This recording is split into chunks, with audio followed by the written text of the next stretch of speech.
I'm Melissa Wenzel and this is RISKSA TV News. In focus this week, Hollard responds to identity theft, car cloning on the rise, and Discovery introduces a fraud-busting system.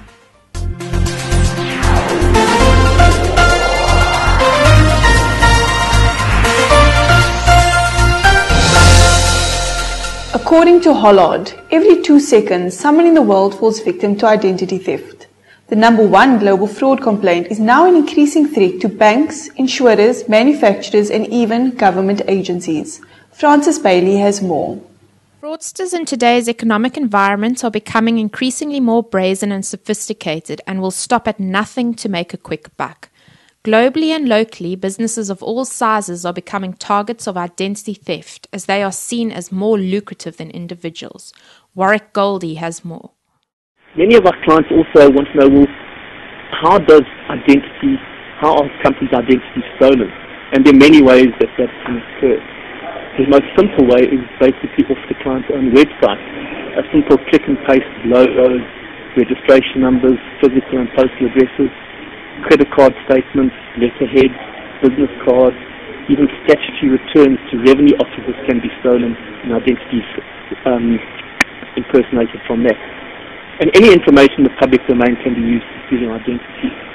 In addition to advising clients to have value-added cover to restore their reputations, such as Hollard's Identity Guard, clients should safeguard their information, both digital and documented, like it's their firstborn.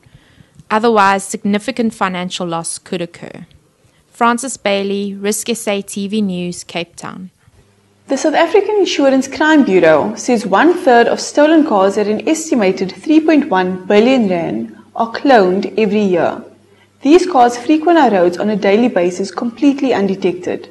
Luca Friccar finds out what brokers can do to combat the illegal cloning of vehicles in South Africa. Crime syndicates are finding a new way to steal your car. They duplicate the vehicle identification number from a legally owned car and apply it to a stolen vehicle of the same make and model, making the vehicle ready for auction or resale. Everything appears to be in order until the vehicle is in an accident or involved in illegal activity. What can brokers do for their clients? Well, they can create more awareness and make them aware of the risks that are involved. Get them to basically check the documents in terms of their vehicles, checking VIN and chassis numbers with the maker system, ensuring that if your document says that it's a black Opel Astra, for example, that it is actually a black Opel Astra. Sometimes these things just pass through the system and doesn't necessarily get picked up. That is a risk for the insurer, and it was a risk for the insured who actually asked for his vehicle to be insured as well. Of course, fraudsters are cloning cars. You get a much higher return on a GTR than you do on a cloned sheep. Well, perhaps not in the Karoo. Nair believes that brokers need to keep a closer eye on vehicle identification documents. Luca Friccar, RISKSA TV News, Cape Town. In the largely unregulated healthcare sector where fraud is rife, Discovery has implemented a new administration system which they claim will streamline client data, manage claims, and help root out fraud. Dominic Ace has more.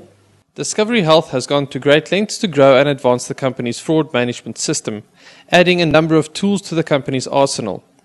Head of Forensics Marius Smith states that while technology constitutes a big part of the company's success in combating fraud, the most important component of its system remains the human element. When we look at claims data coming in, this is claims being submitted by our members or claims being submitted by healthcare professionals, that we are on a continuous basis in a position to effectively identify any areas of concern or high-risk areas and then to investigate those aspects further.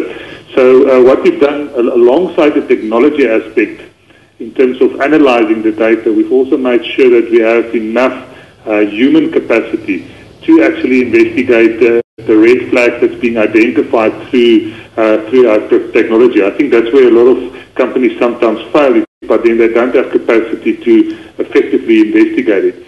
Smith says the number of cases uncovered by Discovery has been in line with what the company expected to find, but the ability to analyze big data has proved its worth in uncovering complex fraud schemes that have until recently slipped through the cracks. Dominic Ace, RISKSA TV News, Cape Town. Over to you, Ange, for this week's events roundup. There are some big events to look forward to in May. RISKSA will be broadcasting live from the PSG conference held in Sun City from the 13th to the 15th of May. Polish those wedges and challenge the likes of PSG founder Yanni Moton and ex-Springbok coach Nick Mallet to a round of golf. Professor Pete Nordia, director at USB, will also be in attendance, so make sure you don't miss it. To view the full list of our events, make sure you catch our online calendar at risksa.com. Or join the conversation and follow us on Twitter or Facebook. We'd like to hear from you. That's it from me. That brings us to the end of this week's RISKSA TV news. To stay updated, click the subscribe button below. Thank you for tuning in and catch you again next week.